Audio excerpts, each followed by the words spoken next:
Hello guys, welcome back to the channel. In today's video, I'm going to show you how we can reduce the background noise of our video on InShot application. Okay, let's get into it. Here I have opened my InShot application and I have created a project on my InShot. Then I'm going to reduce the background noise of this video. If we want to reduce the background noise or denoise the video, we can click on this volume option. Then we can simply click on this denoise feature to activate it. And this is the result. And I'm going to show you the before and after. This is before I denoise it. And this is after I denoise the video.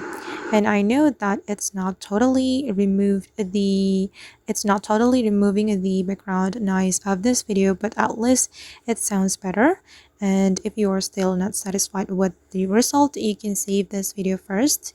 You can save it to your device, then you can denoise it again.